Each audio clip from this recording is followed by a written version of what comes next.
ವಿಧಾನಸಭಾ ಚುನಾವಣೆಗೆ ಇನ್ನೂ ಸಾಕಷ್ಟು ಸಮಯ ಬಾಕಿ ಇದೆ. ಆದ್ರೆ 2028ರಲ್ಲಿ ಮುಂಬರುವ ವಿಧಾನಸಭಾ ಚುನಾವಣೆಯಲ್ಲಿ ಬಿಜೆಪಿಯೊಂದಿಗೆ ಮೈತ್ರಿ ಮಾಡಿಕೊಂಡಿರುವ ಜೆಡಿಎಸ್ 40ರಿಂದ 50 ಕ್ಷೇತ್ರಗಳಲ್ಲಿ ಗೆದ್ದು ತಮ್ಮ ಪ್ರಾಬಲ್ಯವನ್ನ ಸಾಧಿಸುವ ಮೂಲಕ ಕಿಂಗ್ ಮೇಕರ್ ಆಗಿ ಹೊರಹೊಮ್ಮಲು ಈಗಿನಿಂದಲೇ ತಯಾರಿ ಮಾಡಿಕೊಳ್ತಾ ಇದೆ. ಈಗಾಗಲೇ ಬಿಜೆಪಿಯೊಂದಿಗೆ ಮೈತ್ರಿ ಮಾಡಿಕೊಂಡು ಎಚ್.ಡಿ. ಕುಮಾರಸ್ವಾಮಿ ಕೇಂದ್ರ ಸಚಿವರಾಗಿ ಕಾರ್ಯನಿರ್ವಹಿಸ್ತಾ ಇದ್ದಾರೆ. ರಾಜ್ಯದಲ್ಲಿ ಪಕ್ಷ ಸಂಘಟನೆಯ ಜವಾಬ್ದಾರಿಯನ್ನ ಅವರ ಪುತ್ರ ನಿಖಿಲ್ ಕುಮಾರಸ್ವಾಮಿ ಅವರು ಹೊತ್ತುಕೊಂಡಿದ್ದಾರೆ.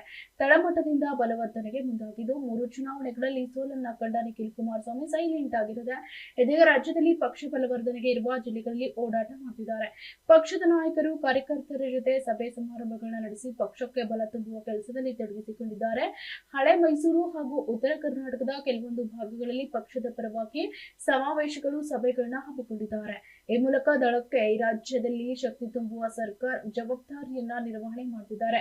2023ರಲ್ಲಿ ಜೆಡಿಎಸ್ 19 ಸ್ಥಾನಗಳಷ್ಟೇ ಗಳಿಸಿಕೊಂಡಿತ್ತು. ಈಗ ಈ ಮೂಲಕ ತನ್ನ ಶಕ್ತಿಯನ್ನ ಕೈಗೊಂಡಿತು. ಚನ್ನಪಟ್ಟಣದಲ್ಲಿ ಸೋಲು ಕಂಡ ಬಳಿಕ 19ರಿಂದ 18ಕ್ಕೆ ಕುಸಿಯಿತು. ಆದ್ರೆ ಬಿಜೆಪಿ ಜೊತೆಗಿನ ಮೈತ್ರಿ ಜೆಡಿಎಸ್ಗೆ ಅನುಕೂಲಕರವಾಗಿದೆ.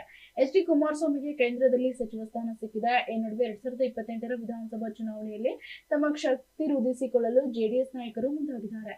ಕನಿಷ್ಠ 40ರಿಂದ 50 ಕ್ಷೇತ್ರಗಳಲ್ಲಿ ಗೆದ್ದು ಪ್ರಾಬಲ್ಯ ಹೆಚ್ಚಿಸಿಕೊಳ್ಳುವುದು ಇವರ ಟಾರ್ಗೆಟ್ ಆಗಿದೆ. ಆದ್ರೆ ಮೈತ್ರಿ ಅದಕ್ಕೆ ಎಷ್ಟು ತೊಡಕಾಗಲಿದೆ ಎಂಬುದು ಕುತೂಹಲದ ಸಂಗತಿಯಾಗಿದೆ.